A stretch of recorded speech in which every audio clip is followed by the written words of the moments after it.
afternoon. I know it's a beautiful, beautiful afternoon. But we have a very special program, actually 2 programs. The first one, as you know, is the film, One Generation's Time, and it's to speak to the legacy of Silvio Domingo and Jean Berenice, who were both assassinated in 1981. The film will tell you the entire history of that, as well as the men's personal and political history and their activity within the Union. It'll be directly followed by a presentation by Cindy Domingo, who was Somi's sister, and also the national coordinator for the Committee for Justice for Domingo and Berenice. Also, we have also a very special guest as well, is Terry Mast. Terry Mast was Somi's widow and the mother of their 2 daughters. Terry played an instrumental role in carrying on Somi's work by cleaning out the corruption, helping to spearhead the reform movement in Local 37 of the ILW, and she'll share that. So directly after, of course, we're going to be having our commemoration of the 1965 grave strike. But Teresa Imperial, on behalf of the Manila Town Heritage Foundation, is going to give the welcome greeting.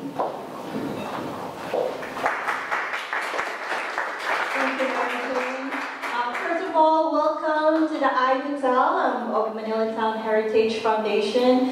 Yearly, we always do this Labor Fest, so it's always an honor to have this Labor Fest always here in Manila Town iHotel, because the labor movement is also a big part of the iHotel struggle itself, because the Manongs were also farm workers. So, you know, and during that time, well, you know, going through the struggle, it's a very important piece of the movement itself. And also on behalf of Manila Town Heritage Foundation, I would like to welcome Cindy Domingo and Terry Mast for coming here and also facilitating this discussion. So thank you and welcome to Manila Town Heritage Foundation. And just a reminder, on August 4th is the 38th anniversary of the iHotel eviction commemoration. So hopefully you guys can come at 6 p.m. here. Thank you.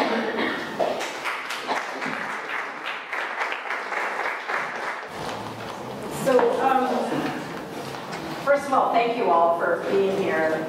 I just want to say a little bit about the film. So Shannon Gee did the film. She works for the Seattle Channel, and as I said in the film, you know, Gene was a historian, and he had done a series of articles on the history of the Union. And it had been published in the International Examiner as a series, and some of you have maybe seen that series of articles. And when he died, he had left parts of it, some to me and some to Ron Chu. And through the years, Ron and I would, you know, I wasn't sure what happened to the other part of it, so I was always kind of worried about having this piece of Gene's work and not knowing what to do with it. So a few years ago, Ron approached me and said, you know, I still have Gene's manuscript. I was like, oh, good, because I have some pieces, the photos and everything that he wanted to use. And so we both said, well, it's on our bucket list of things to do, to get finished. And, you know, there was no way we could just reprint Gene's history of the Union without telling the story of what happened to Gene and what happened after. So Ron Chu and us worked on a book, which is here for sale as well, that pretty much chronicles this story. Because when we were doing it, Shannon Gee, who had worked on other projects with Ron Chu, started to document our interviews. And when she saw the depth of the story, because she was a young woman at the time, I don't even think she lived in Seattle at the time and didn't really know the story. And when she started to see the depth of the story, she approached her employer and asked if they would want to do a documentary. And they did, and so this is the result of that. So it's, you know, workers' stories don't get told often enough. And so this was our attempt to tell our story, workers' story, the Alaska Cannery Workers Union, and the story of Gene and Salmi. So, as you all know, because a number of you also know pieces of the story, but for those of you who don't, I think you got a taste in the film that it was a very complicated story. It wasn't just one piece. What we attempted to do here is tell the union side of the story. But there's a much deeper story which, of course, came out of the dinner, which was the whole link to the Marcos dictatorship and the other political side. And Cindy's going to talk about another piece that isn't mentioned here, but you know, so that's why it's kind of departmentalized, because it's such a big story. So there will be other parts of it that will be told in other forms. As Terry said, this is one part of the story, a very important part of the story. And it was important to document this part of the story because, you know, somebody said yesterday at another event that we are now the age of the monos. No, we're not. You are. We're still living on one. We'll never do that. Please. We're at an age now in which, you know, the models that we saw after, they were our age that we are now. So, so it's kind of, it doesn't seem like almost 35 years ago when Salmi and Gene were killed. Sometimes it seems like just a few days ago or a couple of years ago. But it was important to document this part of the story because we are getting older. And because we got to document it.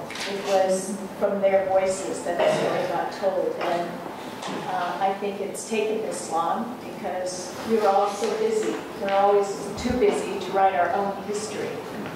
And so it's only now that this story is being documented through this book and the film. There's a couple of other, 3 other projects that are in the process of being documented in relationship to this story. Mike Whitby, who was the lead lawyer in the case, is now writing a book about the U.S. role in the murders, which is very little talked about in this film.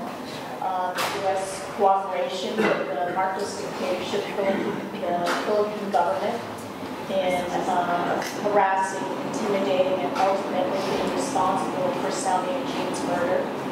And that is the part of the case that has never been resolved, even though the U.S. government, when they talked about the wrongful death lawsuit that was filed in Guam in 1989, that lawsuit, when it was filed in 1983, was originally a class action lawsuit against the U.S. government and the Philippine government for the civil rights violations of the U.S.-based anti-Marcos movement. And through the discovery in that case, we found out that there was a Philippine infiltration plan in which the Marcos government sent agents into this country to spy, harass, and move against the U.S.-based anti-Marcos movement. And the U.S. government fully cooperated with that plan and did nothing to stop it. And that was a violation of our civil rights, because we were only carrying out our democratic rights as guaranteed by the Constitution. The U.S. government agencies and were originally dismissed from the lawsuit based off of sovereign immunity, and we have never been able to bring that case against the U.S. government back. And we are now in the process of trying to obtain more documents to reopen that side of the case again. And, there are postcards here that Mike Wiki would like you to fill out so that he can send you his first chapter of his book, and as well as to give you an update about the process in which we're reopening this U.S. side, hopefully. It's been over 30 years, and sometimes they release documents redacted, or sometimes they make mistakes and don't redact certain parts. So, within 24 hours of the murders, before Salman died in the hospital, we had already, this was our critical thinking, our political analysis of knowing about our community. We already analyzed who would have benefited from these murders. The owners of the canneries, the Philippine government, because of the work Salman and Jean were doing in the KPP, as well as the U.S. government, because of the strategic importance of the Philippines and the gangsters in the Union. And so that was a very critical piece of why we felt that we needed to build the broadest front to get justice for Salman and Jean.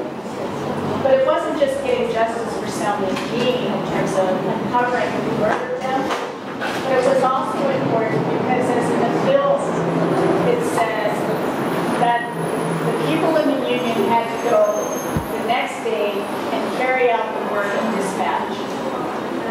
And we realized that the murderers were still on the street. The gang, who we knew profited, who benefited from the murders, were still involved in the Union and would be at the Union Hall. And so we knew that not only would we have to go beyond who we normally worked in our political work, but we had to go to those that we have never worked with before. So the only people that could prosecute, who could bring those that were responsible for the murders to jail were the police and the prosecutor and those with power in the government, in the city. So within a very few days, we issued what was called the Call for Justice. And in order, because we knew that Russo had a role in this, we made him the first signature on the line, along with the mayor, people in the Filipino community, and the front that people who were leaders in the anti-racist movement and the women's movement, any prominent person that we could approach to appeal for justice, and for all those who knew anything about this murder to come forward as well. So that call was very important. And then to have Russo be at the forefront of it, kind of corner him in, to say, you are going to be part of it, we're going to drag you to the nail to be part of this, even though he was partly responsible.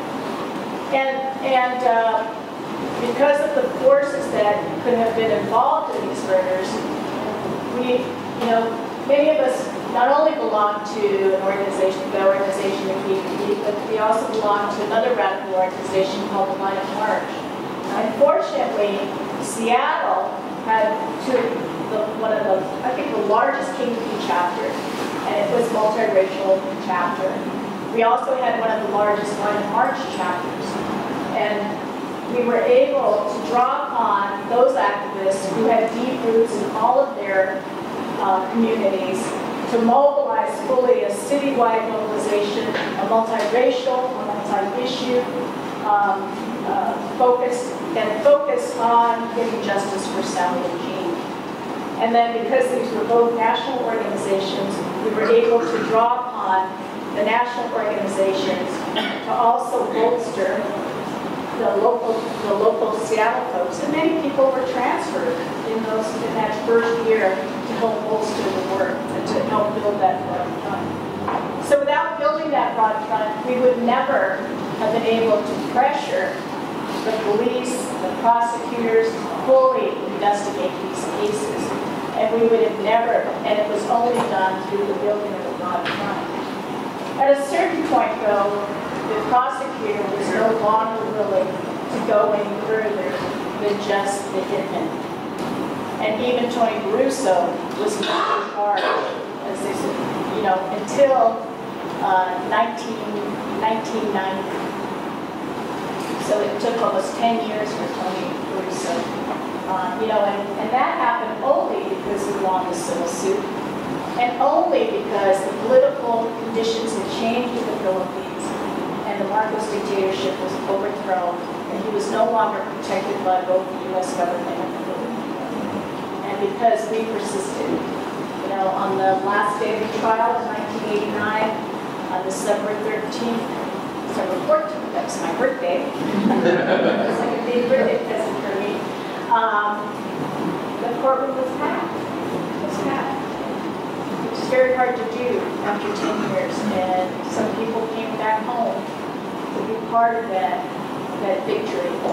And at the victory party, there were, you know, the International Solidarity activists, the Chileans, the Salvadorians, people from the women's movement, the anti-racist movement. Some people came back to work on the case, Mike Kosu, who had been transferred to Boston.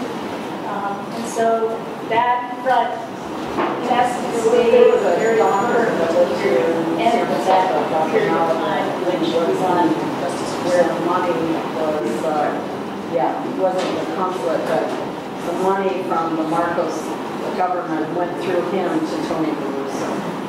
And no, we tried to get him on, but we were never able to have enough evidence to bring him on. And a lot of the evidence actually came once Marcos left the Philippines and came on U.S. soil. We were able to have access to the documents that he brought with him, as well as take his deposition.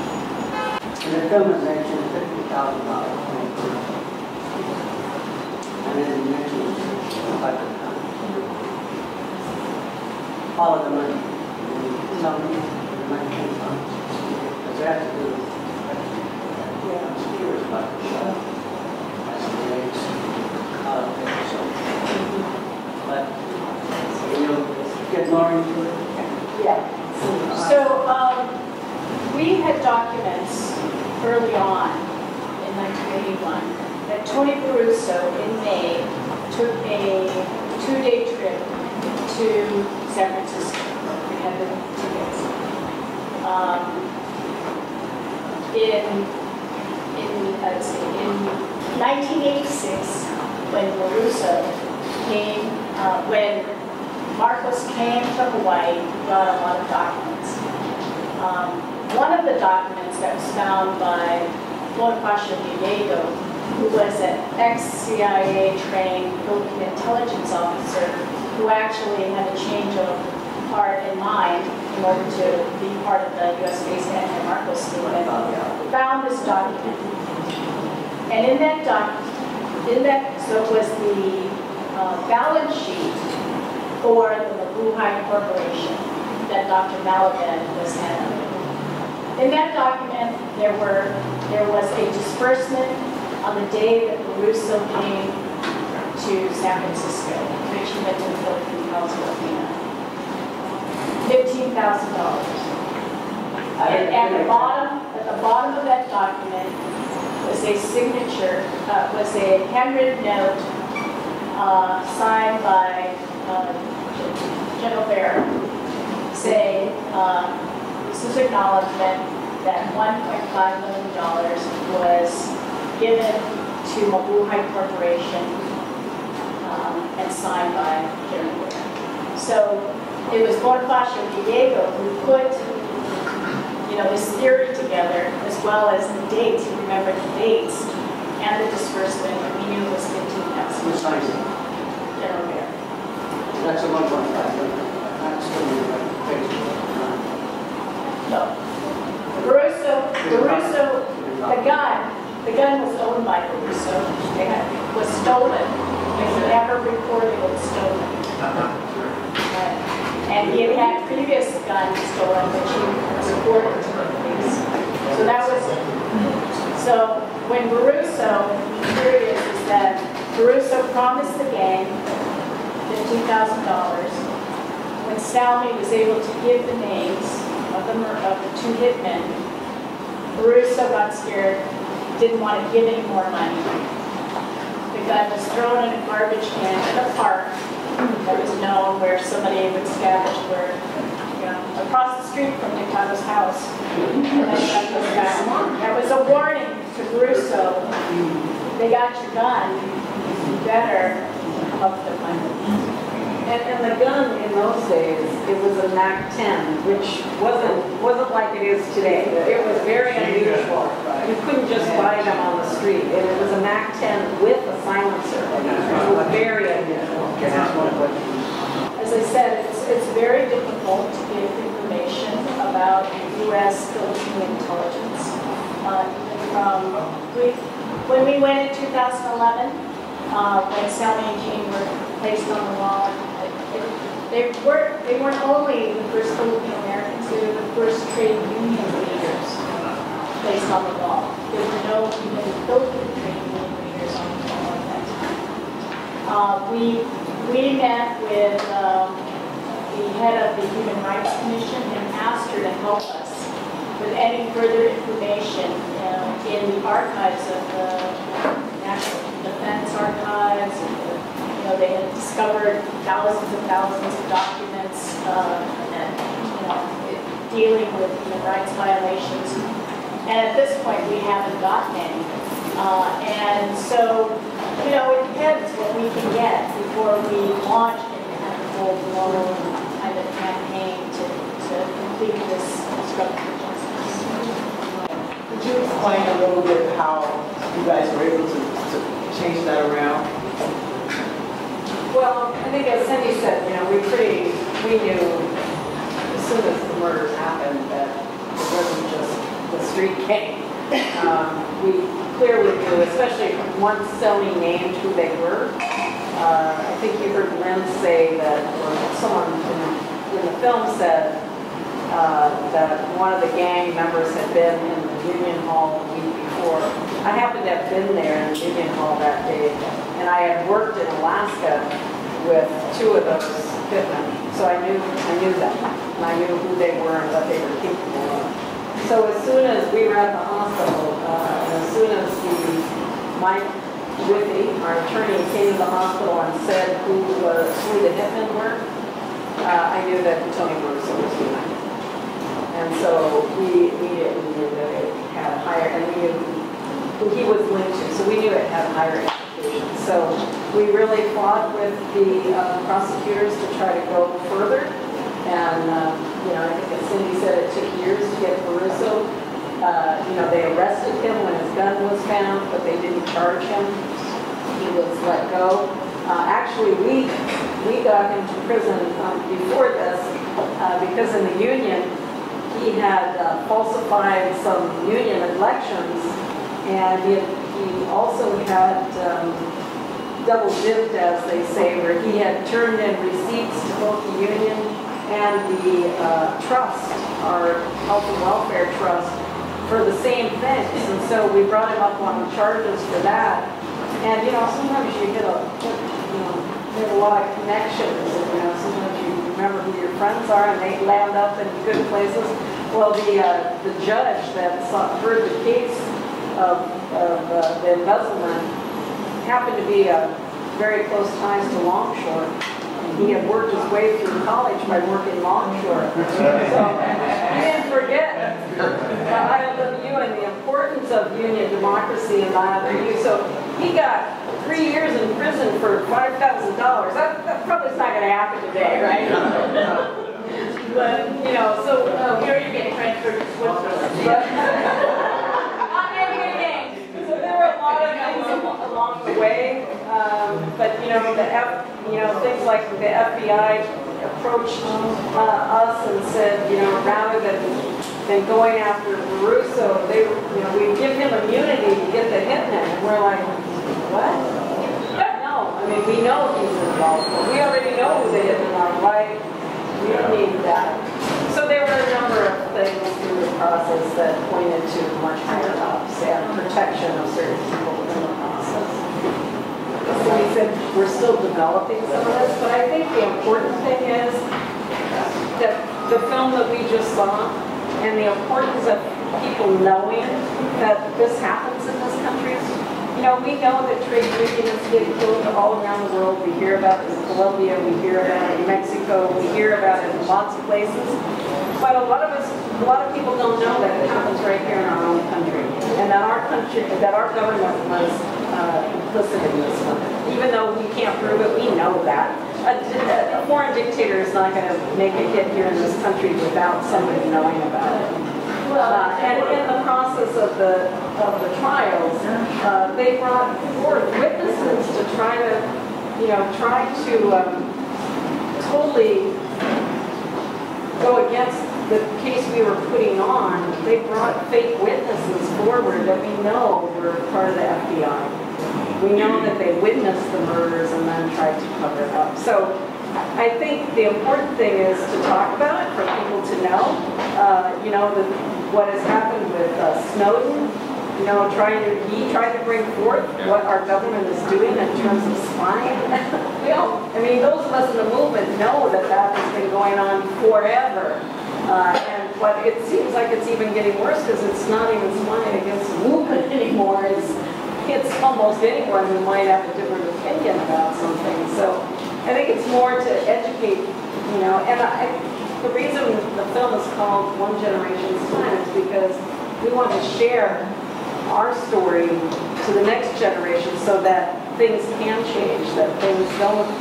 And it's also, I worked with local 37 many years ago, and I realized watching it, like, this was only like the murders, and we didn't know anything. The first person recruited by women, we did not know anything about the kind of racial segregation that happened. We knew that one of the people who was up there working with us had to pretend that he was named Carlos instead of Carlo, because they wouldn't hire Pinoets anymore. But if you pretended he was Mexican, they would hire him. They were so worried about, the Alasqueros, organizing it. But there was in the film in the book or so, the management actually tried to use the murders against the union organization. Posted this most disgusting thing on the bulletin board that faculty was our community, like the community, so many of the communities, all of the Filipino communities across the nation were divided in terms of their pro and anti-Marcos viewpoints. That was the role of the KPP to educate the Filipino community on the reality of the Marcos dictatorship and the human rights violations and the ties between the U.S. and the U.S. support of the dictatorship. So we knew that we were not going to be able to count on the Filipino community to fully lead the struggle for justice. And in Seattle, that was more so true because the murders had further polarized the community and, in essence, silenced some of the people in that community. So it was important that others take up that manner to lead and to not be afraid and to, again, provide the front to come and step forward and say, the dictatorship was probably responsible, especially in those first couple of years for these murders. So, the Filipino community is very different now in terms of its openness to progressive politics. Even in Seattle, the new leadership, the old guard that opposed our work, the KPP work, and Committee for Justice is gone now. And, just like in the Philippines, the contributions of Sal Mingin and the U.S.-based anti-Marcos movement is recognized. So it is also in some of the Filipino communities across the United States as well as in Seattle. Let me just add to what Steve had. One of the things that's happening now with the Trans-Pacific Pact, so you'll see in the Philippines, there's a big move, of course, in the ruling class to push Bongbong Marcos, which is Marcos' son. They're going to push for him to be president because he's going to be just as much a president as his father was. And so we're seeing that coming up now. Everyone's talking about Bongbong being the next president. And that's why it's important that, especially especially in the Philippines and the Filipino community, the history of the Marcos dictatorship is told. Because about 50% of the people now in the Philippines were born after the dictatorship. And so unless this history is told, they will vote for someone like Bongbong Marcos, unless that's why the Wall of Martyrs and the museum that documents the violations of the Marcos dictatorship are very important, and the history of the Philippine books is important to be told so that people will not consider the Marcoses for presidency or for higher office. Yeah, so I'm going to take one more question because I think we have to wrap up because there's another film some people are coming for, and so we can have a little break in between. But yeah, I apologize for coming in late, but if this is a human rights case, can it be on behalf of human rights victims? You know, I don't think so, because I think that's more targeted at the penal government. But it's connected. Well, so we have actually filed, you know, the penal government and Congress have actually formed a fund for those that are victims of human rights violations during the Marcos period can file claims. And Salmi and Jean, we have filed a claim for Salmi and Jean for murder, and we'll probably get that money because our case has already been proven, because those martyrs on the Wall of Martyrs have already been certified, their cases have been certified. So we do not have any qualms against the President of the government, and Cory Aquino actually cooperated with us to some extent, and before we went to court, the federal case in 1989, we released the Philippine government under Cory Aquino government. They cooperated with us to some extent. Before I close, I just want to share a story about Jean's friend talked about what a generous person Jean was. He would give anything he could. In 2011, as part of the preparation for our case to get Salmi and Jean on the wall, the Ohio Museum, which are the people that certify who gets on the wall after they've done an investigation about the cases. The woman that was doing the investigation had Salmi and Jean's paperwork on the table. And one of the board members asked her husband to come in because it was very hot outside. And he looked at the table and he saw Jean's picture. And he said, "I know that man." This is 30 years later. "I know that man." And he said, "How do you know that man?" "I took him to the countryside. He took him to the NPA Hill territory so that Jean could experience what it was like to be with the NPA to the exposure, what they call exposure. And he said he was asked to take Jean because he spoke English. And so he documented his story for us of what he talked to Jean about. And on the very last night, he asked Jean, "Do you think you could help us if I asked you to be with us in the countryside? Would you do that?" And Jean said, the man said, Jean looked at, Jean was kind of pale, right? He was mestizo. And he said, and for a Filipino, he was a little bit big, and he said, "You know, I'm kind of white, and I'm kind of big, and I might be a target, but I will do whatever I can. I will serve if that's what you want."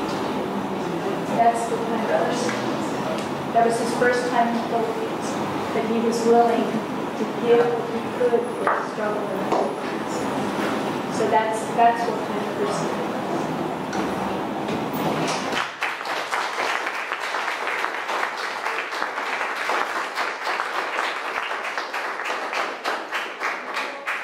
Thank you for joining us this evening. I hope you enjoyed our presentation.